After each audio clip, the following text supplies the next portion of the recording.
Hello everyone, कैसे हैं आप लोग। आई होप कि आप सब बहुत अच्छे हो गाइस।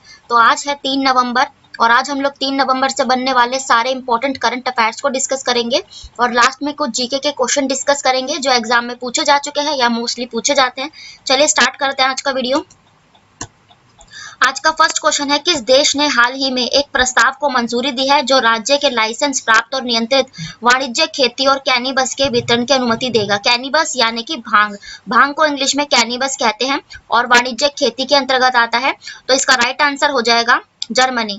तो अभी हाल ही में ये जो जर्मनी है, इसने जो भांग की खेती है इसको जो है ना मनोरंजन के कार्य यानी कि जो मतलब जो चीज यूज होगी, जैसे कि कोई भी अच्छी चीजों में अगर ये यूज हो रही है तो 20 से 30 ग्राम इसकी जो मात्रा है 20 से 30 ग्राम मात्रा रखना ये वैलिड होगा और सिर्फ किसी मनोरंजन या फिर उपयोग के कार्य में जैसे दवाइयां वगैरह इन सब के उपयोग के लिए सिर्फ ये वैलिड होगा। और बात आई है जर्मनी की, तो इसका जो है मैप से हम डिस्कशन करेंगे। एक मिनट जूम। तो ये है यहाँ पे ये जर्मनी एक यूरोपीय देश है, ठीक है। और जो ये जर्मनी यहाँ पर ये जो यूरोपीय देश आ जाता है, इसकी जो राजधानी है ये है बर्लिन। ये यही कहीं होगी, ये जो इसकी राजधानी है बर्लिन आपको दिख रहा होगा, इसकी राजधानी है बर्लिन। और क्योंकि ये यूरोपीय देश है तो इसकी जो करेंसी है वो यूरो है। और जर्मनी का डिस्कशन आया है तो जर्मनी के साथ हमारा ना इसने सबसे पहले हाइड्रोजन से चलने वाली, किससे, हाइड्रोजन से चलने वाली जो ट्रेन का जो निर्माण किया था ये जर्मनी ने ही किया था। और इसीलिए भारत का जो जर्मनी के साथ है ना ये हाइड्रोजन टास्क फोर्स का गठन है, ठीक है। हाइड्रोजन टास्क फोर्स का गठन ये हमारा जर्मनी के साथ हो जाएगा। और अगर जर्मनी डिस्कशन हो गया, अगर ये पूछा जाए कि सबसे पहले भांग की खेती को किस एशियाई देश ने वैलिड किया था तो तभी इसका राइट आंसर हो जाएगा थाईलैंड। थाईलैंड आप सभी जानते हैं ये एक एशियाई देश है, तो सबसे पहले भांग की खेती को एशियाई देश ने वैलिड किया वो थाईलैंड। और अब ये जो जर्मनी है ये एक यूरोपीय देश है, तो अब इसने जो है ना इसके लाइसेंस को दिया है, मंजूरी दी है। और अदर ऑप्शन हम डिस्कस करेंगे। तो हाल ही में फिजी में क्या हुआ, तो फिजी में जो है 12वां जो हिंदी सम्मेलन आयोजित किया गया ये फिजी में ही किया गया। फिजी इसकी जो राजधानी है सुआ है ना। और करेंसी हो जाएगी फिजियन डॉलर। ये जो है न्यूजीलैंड और ये जो ऑस्ट्रेलिया का क्षेत्र होता है ना ओशिनिया क्षेत्र, ये वहां पर फिजी एक द्वीपीय देश पड़ता है। और 12वां हिंदी सम्मेलन, तो हिंदी से रिलेटेड मैंने आपको फैक्ट भी बताए थे शायद कल की ही वीडियो में। उन जो हिंदी है उसको जो है ना 1945 में संघ की आधिकारिक भाषा के रूप में अपनाया गया था। फिर 1963 में राजभाषा अधिनियम आया था, ठीक है। तो ये फिजी की बात हो गई। और न्यूजीलैंड ने भी हाल ही में क्या किया, तो जस्ट अभी जो है ना प्लेन लैंग्वेज एक्ट, ये प्लेन लैंग्वेज एक्ट यानी कि बहुत सारी भाषाओं को सरल करके समझना, प्लेन लैंग्वेज एक्ट ये न्यूजीलैंड ने जो है बिल पारित किया था। न्यूजीलैंड जिसकी राजधानी वेलिंगटन, जेसिंडा अर्डन इसके प्रधानमंत्री हो जाएंगे। और अभी न्यूजीलैंड और ऑस्ट्रेलिया का ही एक करंट अफेयर्स था, मैंने आपको बताया था कि जो 2023 में ये जो फीफा वुमेन्स होंगे ना 2023 के फीफा वुमेन्स जो होंगे उसमें जो है ना ये न्यूजीलैंड और ऑस्ट्रेलिया ने मिलकर यहाँ का जो ये शुभंकर दिया, इसका उसका नाम है तजुनी शुभंकर दिया। और तजुनी क्यों, क्योंकि ऑस्ट्रेलिया और न्यूजीलैंड के बीच में एक तस्मान सागर पड़ता है, उसी के नाम से रिलेटेड ये तजुनी शुभंकर ऑस्ट्रेलिया और न्यूजीलैंड ने मिलकर दिया। किसके लिए, 2023 में जो फीफा वर्ल्ड कप होंगे वुमेन्स की।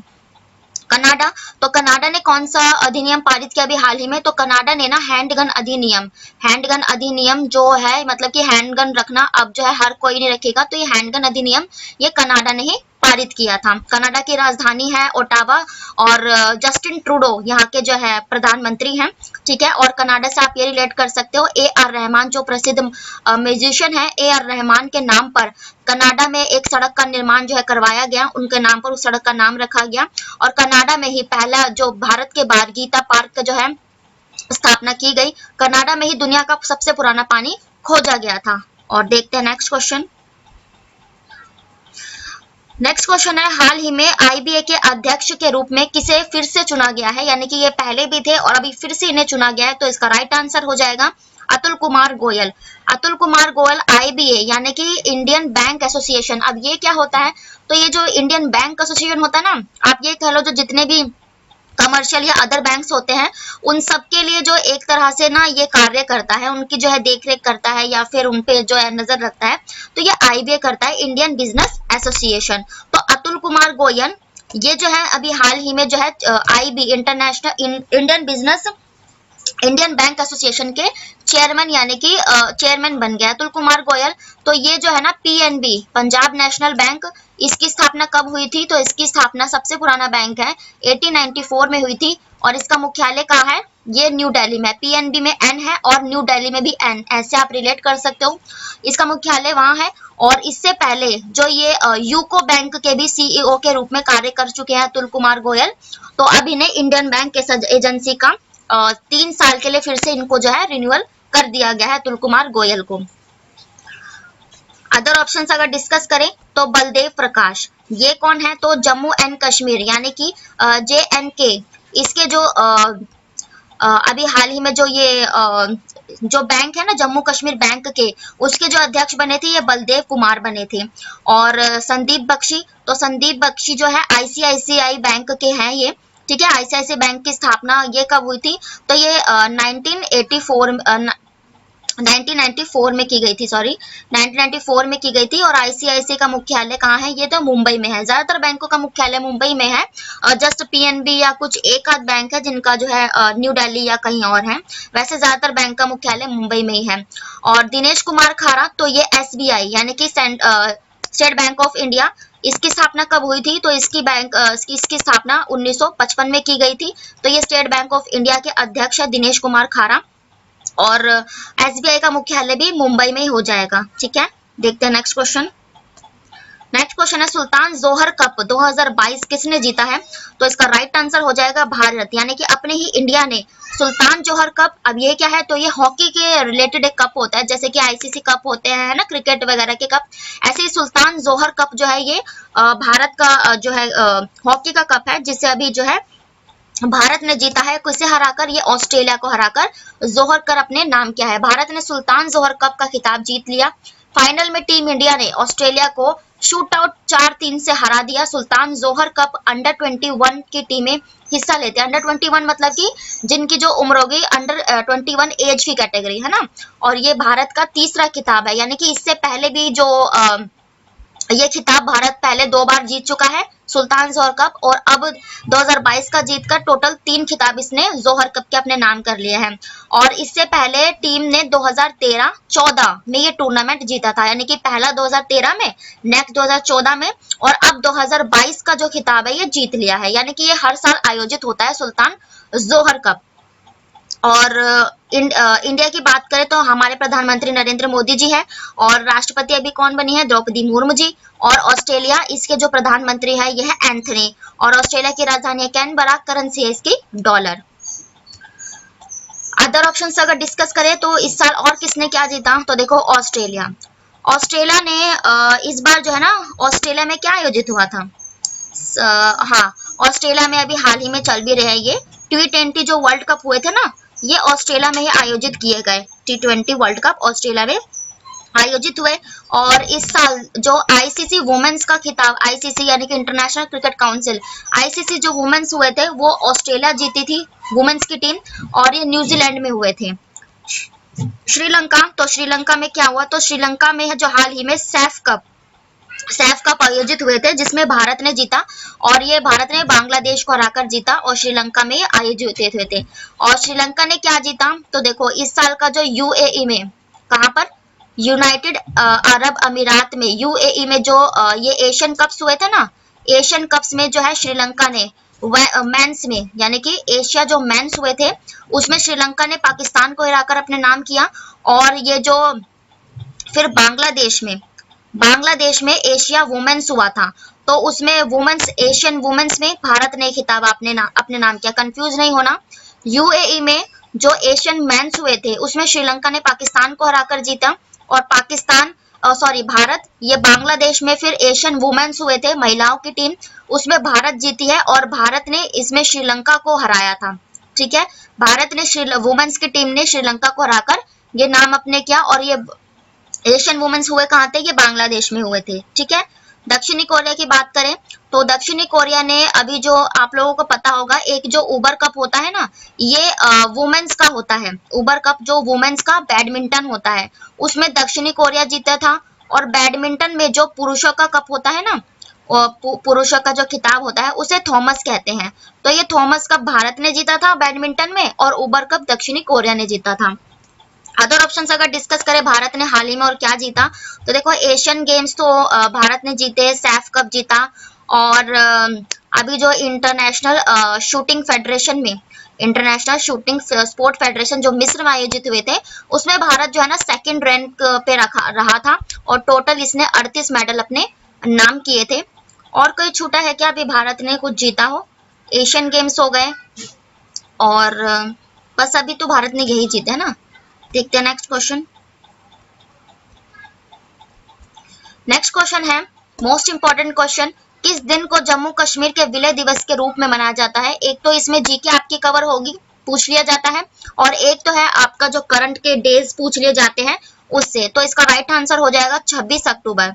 26 अक्टूबर को जो है ना जम्मू कश्मीर विलय दिवस के रूप में मनाया जाता है। विलय क्या, जब आप लोग जानते हैं भारत में जो है पहले रियासतें हुआ करती थी, हाँ ना, जैसे हैदराबाद की रियासत जो है उसको बलपूर्वक शामिल किया गया था, तो ऐसे ही जम्मू कश्मीर की जो है रियासत थी। तो जब भारत पाकिस्तान का 1947 में ये जो युद्ध हुआ था ना, उसमें जो है ये जम्मू कश्मीर की रियासत को कहा गया था भारत में शामिल होने के लिए। लेकिन जो जब जम्मू कश्मीर ना राजा हरि सिंह के पास था, तो इन्होंने डिसाइड किया था कि ये ना पाकिस्तान में जाएंगे ना हिंदुस्तान में, इन्होंने स्वतंत्र रहने का फैसला किया था। लेकिन फिर उसके बाद क्या हुआ, तो पाकिस्तान की सेना ने ना इन पर हमला कर दिया जम्मू कश्मीर में, क्योंकि ये वहां भी शामिल नहीं हो रहे थे। तो इन पर हमला कर दिया, जिसके बाद उन्होंने भारत से हेल्प ली, मदद मांगी। उसके बाद भारत ने इनकी मदद की और उसके बाद जो है ना इन्होंने जो संधि थी, विलय संधि थी, उस पर हस्ताक्षर करके जम्मू कश्मीर को भारत में विलय कर लिया था। देख सकते हो आप लोग, ये राजा हरि सिंह है और भारत की आजादी के राजा हरि सिंह ने कश्मीर को स्वतंत्र रियासत घोषित करने का फैसला लिया था। वही जो मैंने कहा कि उन्होंने चाहता कि ये किसी भी रियासत में मतलब कहीं भी शामिल नहीं होंगे, ये स्वतंत्र रियासत चाहते थे। लेकिन पाकिस्तानी कबीलियाओं ने के हमले के बाद 26 अक्टूबर को राजा हरि सिंह ने विलय संधि पर हस्ताक्षर कर दिए थे।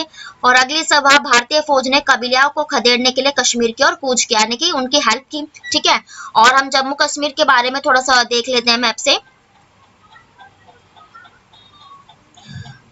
तो ये है जम्मू कश्मीर का मैप, ठीक है। और आप लोग देख सकते हो जम्मू कश्मीर की राजधानी क्या है, श्रीनगर। इसी श्रीनगर में अभी हाल ही में अमित शाह ने स्टैचू ऑफ पीस यानी कि शांति की प्रतिमा का अनावरण, ये रामानुजाचार्य की मूर्ति है, इसका अनावरण अभी हाल ही में यही श्रीनगर में किया था। गिलगिट आप सबसे उत्तर में देख सकते हो, है ना, उत्तर प्रदेश के यहाँ पर देख सकते हो, पाकिस्तान से ये सीमा इसकी साझा हो रही है ना। और जम्मू कश्मीर में और क्या है, देखो हिमाचल प्रदेश यहाँ पर, और ये जो चिनाब नदी है, और ये जो श्रीनगर है झेलम नदी के किनारे बसा हुआ है। लद्दाख इधर पड़ जाता है ना, लद्दाख ले और तिब्बत के साथ भी सीमा साझा करता है। तो ये जम्मू कश्मीर का मैप है, ठीक है। अदर ऑप्शन अगर डिस्कस करें तो 24 अक्टूबर को भी मोस्ट इंपोर्टेंट जो यूनाइटेड नेशंस डे यानी कि यूएनओ, यूनाइटेड नेशन ऑर्गेनाइजेशन, जिसकी स्थापना 24 अक्टूबर को हुई थी 1945 में। और इसके जो अभी अध्यक्ष है ना एंटोनियो गुटेरस, भारत की 2 दिवसीय यात्रा पर आए थे। और इन्होंने जो है भारत में गुजरात में स्टैच्यू ऑफ यूनिटी का भी जो है मतलब जायजा लिया, वहां पर गए थे ये घूमने। और प्लस और क्या मनाया जाता है, तो देखो पोलियो डे मनाया जाता है ना, पोलियो डे ये भी 24 अक्टूबर को मनाया जाता है। वैसे तो 2014 या 15 में भारत ने को जो है पोलियो मुक्त घोषित कर दिया गया था। तो वर्ल्ड पोलियो डे 24 अक्टूबर। 27 अक्टूबर को क्या मनाया जाता है, तो 27 अक्टूबर को जो है ना 76वां अभी हाल ही में शौर्य दिवस मनाया गया, यानी कि ये जो थल सेना, इंडियन आर्मी और वायु सेना थी, उन्होंने मर्ज करके जो है ये शौर्य दिवस मनाया। इस दिवस को आप कैसे रिलेट कर सकते हो, देखो 26 अक्टूबर को विलय हुआ, हमारे देश की सेना ने जो है लड़ाई लड़ी, तो ऐसे ही जो आप रिलेट कर सकते हो कि उसके बाद 27 अक्टूबर को शौर्य दिवस मनाया गया, ठीक है। और 29 अक्टूबर को क्या मनाया गया, तो 29 अक्टूबर को वर्ल्ड इंटरनेट डे मनाया गया। और अगर ये पूछा जाए कि इंटरनेट को भारत में कौन लाया था, तो मैंने आपको बताया था विजयेंद्र सिंगल, विजयेंद्र सिंगल बताया था ना, यानी कि सिग्नल से बना सिंगल, है ना, रिलेट कर सकते हो विजयेंद्र सिंगल। देखते हैं नेक्स्ट क्वेश्चन। नेक्स्ट क्वेश्चन है, हाल ही में ब्राजील के नए राष्ट्रपति कौन बने हैं? तो ब्राजील के राष्ट्रपति ये बन गए हैं, ये है लुइस इनासियो लुला, ब्राजील के राष्ट्रपति बन गए हैं। और ब्राजील एक अफ्रीकी देश है, अफ्रीका का सबसे बड़ा देश जो है ये ब्राजील को ही कहा जाता है। तो ये है अफ्रीका के नए राष्ट्रपति। नए क्या, ये तीसरी बार यहाँ के जो है राष्ट्रपति बने हैं, पहले भी यही थे और अब दोबारा से जो है ना तीसरी बार ये यहाँ के राष्ट्रपति बन गए हैं, अच्छा काम करते हैं। और ब्राजील ये जो है अफ्रीका का सबसे जो है बड़ा देश कहा जाता है। और ब्राजील की राजधानी क्या है? ब्राजीलिया, ठीक है। और इसको मैप की सहायता से इसको भी देखते हैं। ब्राजील के बारे में हम फैक्ट ये रिलेट करेंगे, देखो ब्राजीलिया तो इसकी राजधानी हो जाएगी, ठीक है। और ये आप देख रहे हो अमेज़न यहाँ पर भी है और ये यहाँ, तो यहाँ से यहाँ तक ना ये अमेज़न के जंगल फैले हुए हैं। ब्राजील में आपने पढ़ा होगा अमेज़न के जंगल में जो ज्यादातर आग लग जाती है, तो ये ब्राजील के जंगल में ही लग जाती है। और अमेज़न ही ऐसे जंगल है जहाँ पर एनाकोंडा भी पाए जाते हैं। तो ए से अमेज़न और ए से एनाकोंडा सबसे ज्यादा विश्व में अमेज़न में पाए जाते हैं। अमेज़न के जंगलों के बारे में पूछ लिया जाता है तो ये ब्राजील में है। और ब्राजील ही जो है अफ्रीका का सबसे जो बड़ा है ये देश कहा जाता है। फ्रेंच गुआना यही है, अटलांटिक ओशन के इधर ये पड़ जाता है ना। देखते हैं नेक्स्ट क्वेश्चन। तो अदर ऑप्शन डिस्कस करें, कौन अभी हाल ही में बने? तो ऋषि सुनक, ये जो है लिज ट्रस के 45 दिन के इस प्रधानमंत्री पद पर रहने के बाद उन्होंने इस्तीफा दिया। इसके बाद ऋषि सुनक ये ब्रिटेन के, यूनाइटेड किंगडम के जो है ये ब्रिटेन के प्रधानमंत्री बन गए हैं। पहले भारतीय मूल के हैं, पहले यहाँ वित्त मंत्री थे, अब यहाँ के प्रधानमंत्री बन गए। भारतीय मूल के, इसलिए इंपॉर्टेंट क्वेश्चन है।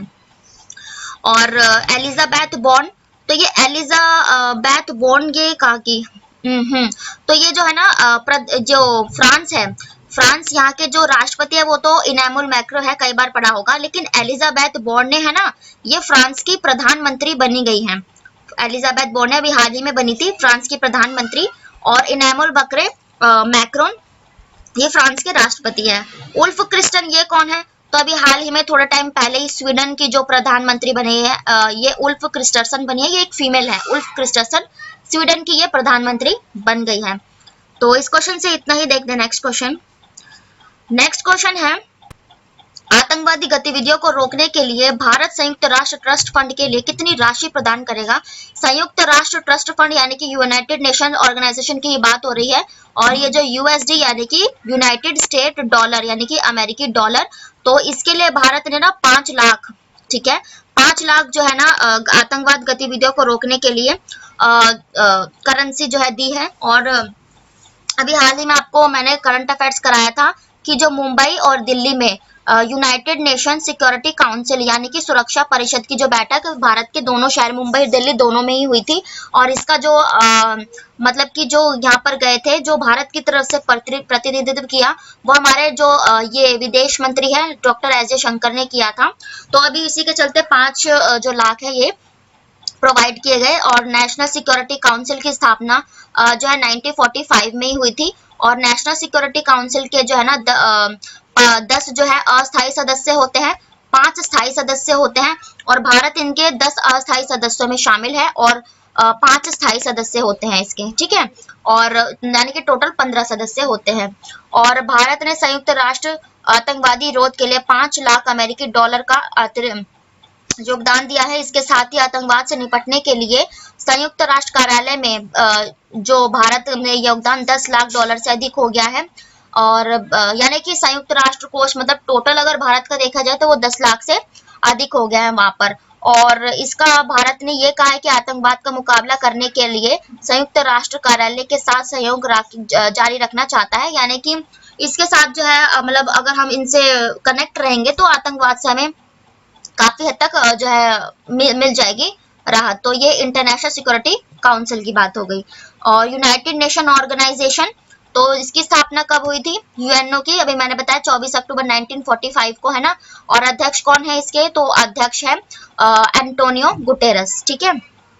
और अदर ऑप्शन डिस्कस करें तो ये जो एशियन डेवलपमेंट बैंक है ना, एशियन डेवलपमेंट बैंक एडीबी, उसने भी हाल ही में 2 महीने पहले ना हिमाचल प्रदेश में स्वच्छ जल के लिए, किसके लिए? स्वच्छ पानी के लिए $96.4 जो है एडीबी बैंक ने हिमाचल प्रदेश को प्रोवाइड कराए थे। ठीक है, नेक्स्ट क्वेश्चन है, भारत और किस देश के बीच जो है राजनीतिक संबंधों ने हाल ही में 50 साल पूरे किए हैं, 50 इयर्स, यानी कि इसका राइट आंसर हो जाएगा कतर। यानी कि कतर के साथ जो है ना भारत के अच्छे रिश्ते को 50 साल राजनीतिक ये 50 साल पूरे हो चुके हैं। और ये जो कतर है एक मतलब कि एक मेमोरियल्स कंट्री है, तो इसलिए जो यहाँ पे जो है शेख वगैरह होते हैं, तो ये बन गए हैं। ठीक है, 50 साल हमारे इसके साथ पूरे हो गए राजनीतिक। तो इसी के तौर पे मोदी जी ने जो यहाँ के जो सलीम या शेख है इनसे बात भी की थी। तो बस यही पूछा जाएगा इस क्वेश्चन में तो कि कितने किस देश के साथ। और अगर ऑप्शन डिस्कस करें तो इसराइल की ये जो राजधानी है, कतर की राजधानी क्या है, दोहा, और इसराइल की राजधानी यरूशलेम। और इसराइल के साथ भारत को 30 साल जो है पूरे हो चुके हैं अच्छे संबंधों के लेकर। और I2U2 में इंडिया, इसराइल और यूएई और यूएस से आपने पढ़ा होगा I2U2 बैठक, है ना, ये बने हैं 4 सदस्य, तो उसमें इसराइल शामिल है। 30 सदस्य साल पूरे हुए, इसके उपलक्ष्य में जो है भारत ने एक सिक्का भी जारी किया गया था। और इसराइल की जो अभी ये यरूशलेम राजधानी है ना, इसको जो है ना ऑस्ट्रेलिया ने राजधानी मानने से अभी हाल ही में, करंट का ही क्वेश्चन था, इनकार किया था। उनके कुछ विवादों के चलते इसराइल जो है यरूशलेम को काफी टाइम से अपनी राजधानी मानता है, लेकिन ऑस्ट्रेलिया ने इसे मानने से इनकार किया है। और संयुक्त अरब अमीरात की बात करें तो I2U2 में जो यू से 2 देश है उसमें यूएई शामिल है, इनसे भी हमारे अच्छे संबंध है।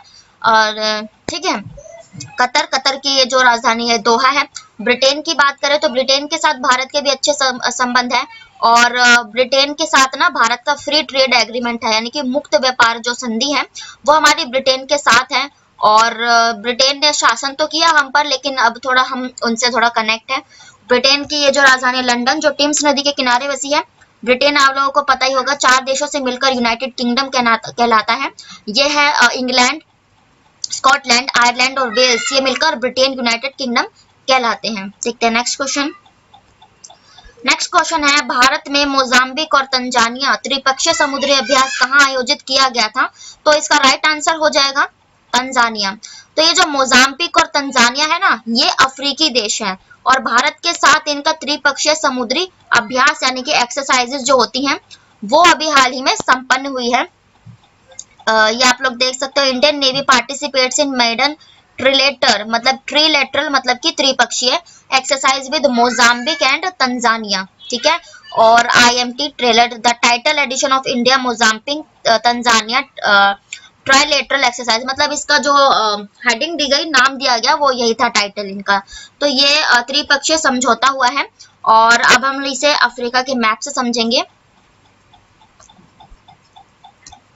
तो ये देख सकते हो आप अफ्रीका का मैप, और यहाँ पे ये जो कंट्री आपको दिख रही होगी ये तंजानिया है ना, और मोजाम्बिक कहाँ है, तो ये आपको ये दिख रहा होगा, ये छोटा सा, ये मोजाम्बिक और तंजानिया, ये दोनों अफ्रीकी देश हैं।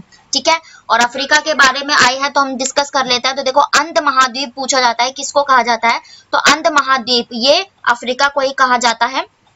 और ये जो इसकी ये आप देख रहे हो ना, इरिट्रिया, डजिबोटली, सोमालिया और इथोपिया, ये 4 कंट्रीज जो है ना संयुक्त रूप से मिलकर ये अफ्रीका की हॉर्न कंट्रीज कहलाती है। क्यों कहलाती हैं? तो देखो, ये जो 4 कंट्रीज है ना, कोई भी जो समुद्री जहाज यहाँ से गुजरता है ना, तो ये उनको लूट लेते हैं, यानी कि एक तरह से चोटे आप कह सकते हो। ये 4 countries, 4 horn countries of America कहलाती हैं। एग्जाम में पूछा भी जाता है। ठीक है, और अफ्रीका से आप ये रिलेट करना कि जो कर्क रेखा है, उत्तर में कर्क रेखा, और ये जो मेडिटेरियन रेखा, ठीक है, और फिर ये जो है मकर रेखा, कर्क रेखा, मकर रेखा, भूमध्य रेखा और मकर रेखा, ये जो 23.5 डिग्री की जो कर्क रेखा होती है ना, और भूमध्य रेखा जो 0 डिग्री की होती है, फिर दक्षिण में जो 23 डिग्री मकर रेखा होती है। तो ये तीनों रेखा, सिर्फ अफ्रीका ही ऐसा महाद्वीप है, ये तीनों रेखा यही इसी महाद्वीप से होकर गुजरती है। ठीक है, और अफ्रीका का डिस्कशन हो गया। ठीक है, और देखते हैं नेक्स्ट क्वेश्चन। पहले इसमें डिस्कस कर लेते हैं अदर ऑप्शंस। तो भारत के साथ तो अभी जो हुई है तंजानिया में हो गई। फ्रांस के साथ हमारी कौन सी एक्सरसाइज होती है? तो फ्रांस के साथ हमारी बहुत इजी है इसका, अरुण, वरुण, और गरुण, अरुण वरुण गरुण, ये फ्रांस के साथ हमारी एक्सरसाइज है। फ्रांस की राजधानी है पेरिस, है ना। और एलिजाबेथ बोर्न ने इसकी राष्ट्रपति और प्रधानमंत्री है इसके इमैनुअल मैक्रो। अभी हाल ही में जस्ट 2 दिन पहले सिंगापुर यानी कि सिम्बैक्स एक्सरसाइज जो हमारी हुई होती है, ये सिम्बैक्स सिंगापुर के साथ होती है। और ये जो सिंगापुर के साथ एक्सरसाइज हुई, ये 2 चरणों में हुई। एक तो ये आंध्र प्रदेश के विशाखापट्टनम में और दूसरा बे ऑफ बंगाल यानी कि बंगाल की खाड़ी में संपन्न हुई है। और मैंने आपको ट्रिक भी बताई थी।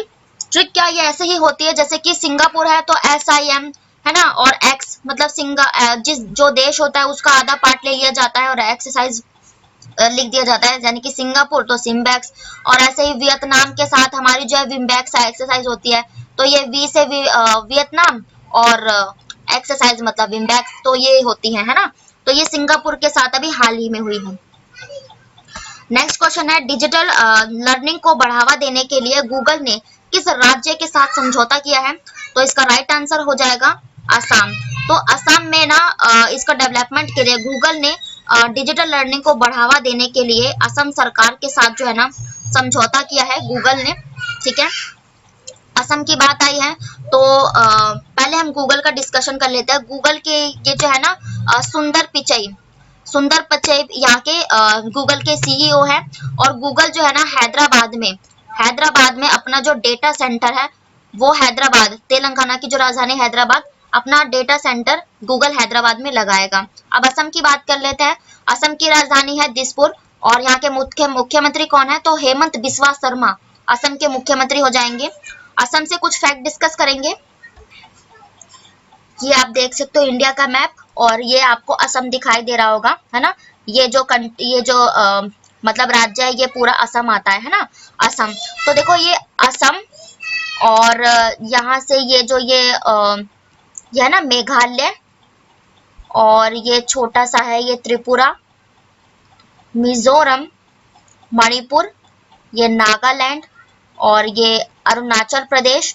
तो ये ना 7 सिस्टर या 7 भगनी कही जाती है, आप लोगों ने पढ़ा होगा। उत्तर पूर्व की जो 7 भगनी कही जाती हैं, ये कही जाते हैं देखो 1 2 3 4 5 6 और असम खुद। तो ये 7 जो राज्य है ना, ये भारत के 7 सिस्टर्स कहे जाते हैं। सिक्किम इसमें क्यों शामिल नहीं है? पूर्व में तो है, लेकिन देखो ये भूटान की सहायता से ना अलग हो रहा है इन सब से। कौन? अरुणाचल प्रदेश, फिर यहाँ पे नागालैंड, फिर मणिपुर, मिजोरम, यहाँ पे त्रिपुरा और असम के जस्ट नीचे ये मेघालय और असम खुद, ये मिलकर 7 भगनी यानी कि 7 स्टेट्स ऑफ इंडिया, ये यही कहे जाते हैं, ठीक है। और ये म्यांमार अपने सीमा यहाँ से साझा करता है भारत के साथ, है ना। बे ऑफ बंगाल, श्रीलंका, अरेबियन सी, और ये इंडिया पाकिस्तान के साथ सीमा, और ये अफगानिस्तान। एग्जाम में पूछा जाता है कि भारत किस देश के साथ सबसे छोटी सीमा साझा करता है? तो ये अफगानिस्तान। ये जो पाकिस्तान है ना, ये जो यहाँ से ये बस ये पार्ट लगता है ना, यही अफगानिस्तान टच होता है। और सबसे अगर पूछी जाए बड़ी सीमा तो ये बांग्लादेश की, जो ये यहाँ से यहाँ तक सीमा लगती है ना, ये बांग्लादेश की लगती है। सबसे बड़ी सीमा भारत बंगाल के साथ साझा करता है। तो अदर ऑप्शंस अगर डिस्कस करें, असम के बारे में हो गए। असम की आप ये योजना याद कर सकते हो कि स्वर्णगिरी योजना बुनकरों के लिए ये असम की ही थी, ठीक है।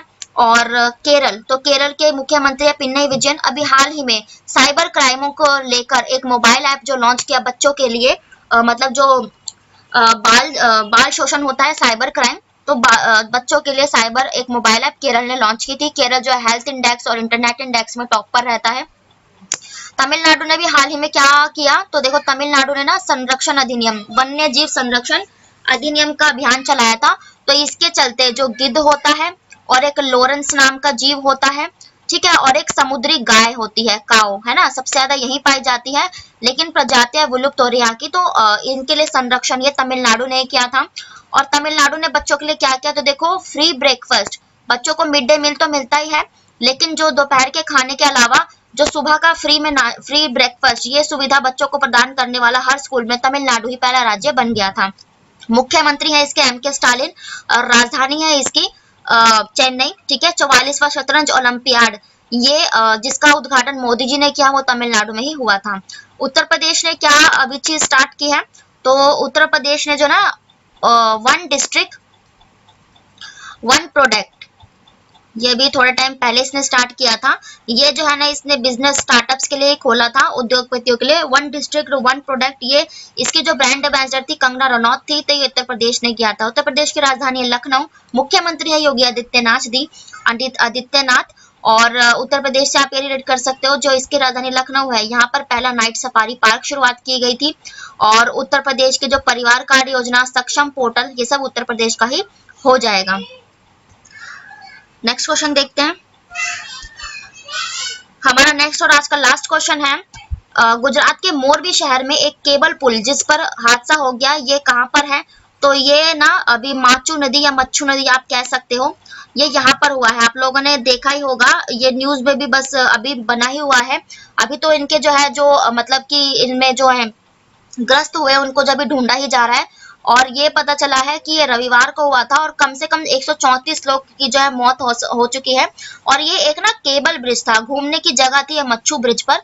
तो ये यहाँ थी। अब बात आई है मच्छू नदी की। तो देखो, ये जो मच्छू ब्रिज से घूमने की एक जगह थी, जिसे 1877 में ब्रिटिश काल में बनाया गया था। और पहले इसे बंद कर दिया गया था, लेकिन अभी हाल ही में इसे जो है टूरिस्ट स्पॉट दोबारा से इसे जो है ना खोला गया था। तो यहीं पर यह हादसा हो गया। और गुजरात की बात आई है, इसके मुख्यमंत्री भूपेंद्र पटेल। गुजरात की राजधानी है गांधीनगर। ठीक है। और अदर ऑप्शंस अगर हम डिस्कस करें, नदियों से रिलेटेड ही करेंगे। तो ये गुजरात में साबरमती नदी है। तो यहाँ पर अभी हाल ही में नरेंद्र मोदी जी ने अटल ब्रिज का निर्माण, मैंने ट्रिक भी बताई थी, ए से अटल ब्रिज और ए से ही अहमदाबाद, रिलेट करोगे तो मतलब याद रहेगा। तो इसका उद्घाटन हाल ही में नरेंद्र मोदी जी ने किया था। और साबरमती जो नदी है, इसके किनारे अहमदाबाद बसा हुआ है। नर्मदा नदी तो हमारे भारत में सबसे पांचवी जो नदी, 5वें नंबर पे आते हैं, नर्मदा नदी आती है। ये मध्य प्रदेश के अमरकंटक से निकलती है, फिर गुजरात से होते हुए खंभात की खाड़ी में गिर जाती है, और ये पश्चिम की ओर बहने वाली नदी है। ठीक है, नर्मदा नदी। और कृष्णा नदी को मैंने इसलिए रखा है, तो अभी हाल ही में जो एक झूले टाइप का ब्रिज है ना, झूला ब्रिज या फिर लटकता ब्रिज, ये जो बना था अभी हाल ही में, ये कुछ इस आकृति का, तो इसे झूला ब्रिज कहते हैं। कृष्णा नदी पर बना था। और कृष्णा नदी ये साउथ की नदी है। और कृष्णा नदी जो है ना, 4 राज्यों से होकर गुजरती है। सबसे पहले महाराष्ट्र के महाबलेश्वर से निकलती है, फिर कर्नाटका होती है, और कर्नाटका होती हुई फिर ये तेलंगाना जाती है और आंध्र प्रदेश में रहती है। ठीक है। तो ये आंध्र प्रदेश और तेलंगाना की सीमा को मतलब जोड़ती है। ठीक है। और जो कृष्णा नदी जल विवाद है, ये महाराष्ट्र और कर्नाटक के बीच है। और कृष्णा नदी पर नागार्जुन सागर बांध और श्री सेल्लम बांध, ये कृष्णा नदी पर ही हो जाएंगे। ठीक है। अब हम डिस्कस करेंगे कुछ इंपॉर्टेंट जीके के क्वेश्चंस को। और डेली करंट अफेयर्स हम डिस्कस कर ही चुके हैं, और ये ऑल कॉम्पिटिटिव एग्जाम्स के लिए होंगे, जितने भी आप जो है वनडे एग्जाम देते हो, SSC, railway, banking, UPSC, NTPC, Delhi police, इन सब के लिए ही इंपॉर्टेंट है। देखते हैं अपना फर्स्ट क्वेश्चन। फर्स्ट क्वेश्चन है, चचनामा मूल रूप से किस भाषा में लिखा गया था? तो इसका राइट आंसर हो जाएगा फारसी। चचनामा आप लोगों ने पढ़ा ही होगा, है ना, हिस्ट्री में। तो ये फारसी भाषा में लिखा गया था। पाली और प्राकृत भाषा जो आई नो, ये उर्दू नहीं है, लेकिन मैंने इन्हें ऑप्शन में इसलिए रखा है क्योंकि आपका कुछ जीके कवर हो जाए। एग्जाम में पूछा जाता है कि जो बुद्ध भगवान थे, इन्होंने अपने उपदेश किस भाषा में दिए थे? तो बुद्ध भगवान ने अपने उपदेश पाली भाषा में दिए और प्राकृत। तो ये जो जैन धर्म के जो गुरु थे ना, महावीर स्वामी, तो जैन धर्म के जो उपदेश हैं, ये प्राकृत भाषा में दिए गए हैं। ठीक है। देखते हैं नेक्स्ट क्वेश्चन। नेक्स्ट क्वेश्चन है, भारत का संविधान लिखा गया था, मतलब कि कितने टाइम में लिखा गया था, इसका ये मतलब है। तो आप लोगों ने पढ़ा भी होगा, भारत का जो संविधान है, 2 साल 11 महीने 18 दिन लगे थे। क्योंकि देखो 1946 में जो है ना संविधान, जो सभा, मतलब कि एक संविधान होगा, इसकी जो सभा है 1946 में बननी स्टार्ट हो गई थी। लेकिन इसे पारित कब किया गया था? तो ये ना 26 जनवरी, 26 जनवरी नहीं, हाँ जनवरी में ही हुआ था। डेट एग्जैक्ट मुझे याद नहीं, लेकिन फिर जो दिसंबर 46 में इसकी बैठकें स्टार्ट हुई थी, है ना, 9/11/13। फिर जो है 1947 में संविधान हमारा हो गया, एक अधिनियम पारित हो गया था। और उसके बाद 1950 में बनकर जो है ये लागू हो गया था, संविधान लागू हुआ था, है ना। और संविधान को मतलब कितने वर्ड्स है हमारे संविधान में? तो ये जो 1,20,000 है ना, जो ये वर्ड्स है, 1,20,000 वर्ड से बनकर जो है संविधान बना है। नेक्स्ट क्वेश्चन है, भारत की संविधान सभा में कितनी महिला सदस्य थी? तो जब हमारा भारतीय संविधान बना उस समय 15 महिला के लिए सीट आरक्षित की गई थी। टोटल मैंने आपको बताए हैं ऑलवेज 389 टोटल सदस्य लिए गए थे, जिसमें से कुछ राज्यसभा के थे, फिर देशी रियासतें भी शामिल हुई थी, लेकिन फिर देशी रियासतों को ना वोटिंग देने का अधिकार नहीं दिया गया, तो उन्होंने कहा था कि आप ऐसे ही भारत में शामिल हो जाओ। तो देशी रियासतें भी इसमें शामिल थी। टोटल करके जो अगर संख्या पूछी जाती है और जा भी चुकी है तो ये 389 थी। नेक्स्ट क्वेश्चन है, संविधान के किस अनुच्छेद के तहत उपराष्ट्रपति का चुनाव किया जाता है? उपराष्ट्रपति जो राज्यसभा का पदेन सभापति होता है ना, और उपराष्ट्रपति इसका जो है ना अनुच्छेद 66 में वर्णन है कि भारत का एक उपराष्ट्रपति का चुनाव होगा। अनुच्छेद आर्टिकल 44, तो ये जो समान नागरिक संहिता होती है ना, इक्वालिटी है ना, तो ये समान नागरिक संहिता और अनुच्छेद 44 में है। और समान नागरिक संहिता अभी तक सिर्फ जो है ना गोवा में लागू है, यानी कि जो सभी नागरिकों के लिए, मैंने आपको बताया था शायद कल भी, मतलब कि जो सारे जो नियम होंगे चाहे वो कोई भी धर्म हो उनके लिए एक ही, जैसे शादी होगी तो सबकी एक ही नियम से होगी, डिवोर्स होगा एक ही नियम से होगा, और भी जितनी चीजें हैं वो सब एक ही मतलब कानून से होगी। अनुच्छेद 52, तो अनुच्छेद 52 में भारत का एक राष्ट्रपति होगा, यानी कि प्रेसिडेंट के लिए जो अनुच्छेद है वो अनुच्छेद 52 में है। अनुच्छेद 76, भारत का जो अटॉर्नी जनरल होता है यानी कि महान्यायवादी, उससे रिलेटेड जो अनुच्छेद है वो अनुच्छेद 76 है। नेक्स्ट क्वेश्चन है, उपराष्ट्रपति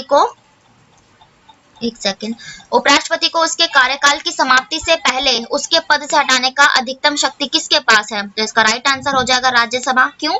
क्योंकि देखो जो उपराष्ट्रपति होता है ना वो सिर्फ राज्यसभा का पदेन सभापति होता है, तो उसको हटाने की जो प्रक्रिया है वो सिर्फ राज्यसभा में लाई जा सकती है और किसी सदन से उसका कोई मतलब नहीं। ठीक है, नेक्स्ट क्वेश्चन है, भारत में किसी राज्य के राज्यपाल की नियुक्ति या पदाधिकारी कौन होता है, मतलब कौन करता है? तो राष्ट्रपति। आप लोगों को मैं काफी टाइम पहले बता भी चुकी हूँ, जो राज्यपाल होता है राष्ट्रपति के प्रसाद पर्यंत, यानी कि जब तक राष्ट्रपति चाहता है तब तक राज्यपाल अपनी जो है कुर्सी पर बना रहता है।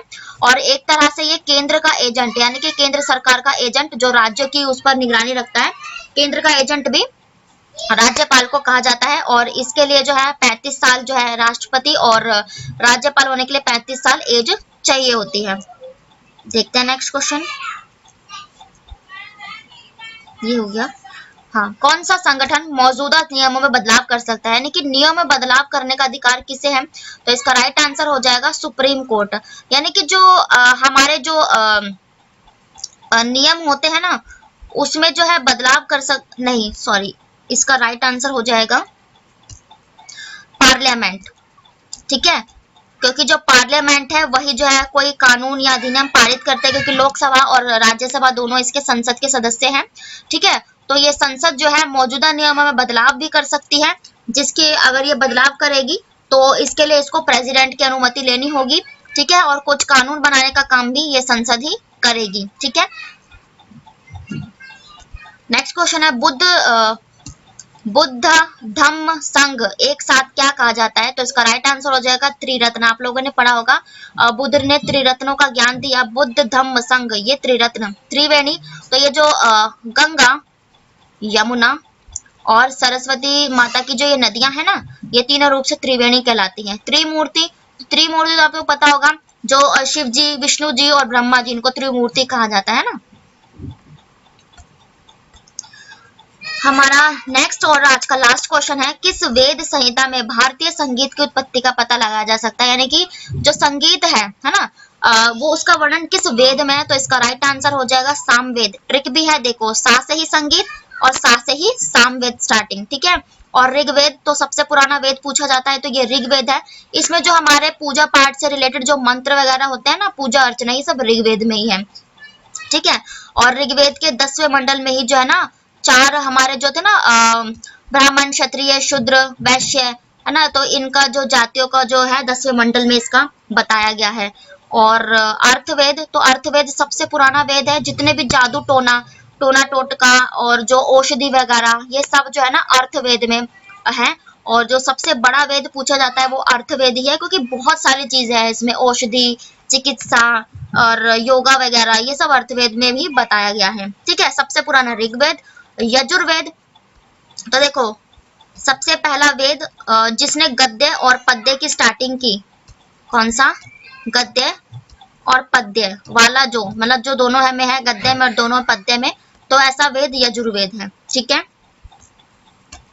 तो ये आज के आपके थे कुछ डेली के करंट अफेयर, स्टैटिक जीके के क्वेश्चंस। और वीडियो पसंद आए तो प्लीज लाइक करें, कमेंट करें, शेयर करें, ताकि वीडियो की नोटिफिकेशन आप तक पहुंच सके और जो दूर दराज में लोग रहते हैं वो भी इस वीडियो को देख सके। मैंने पूरी कोशिश की है जो हर ऑप्शंस में से जो मैं रखती हूँ वही ऑप्शंस रखती हूँ जिनसे कुछ ना कुछ अदर फैक्ट या जीके आपका कवर होता ही है। तो थैंक यू वेरी मच, मैं मिलती हूँ नेक्स्ट वीडियो में, तब तक के लिए bye, take care, Radhe Radhe.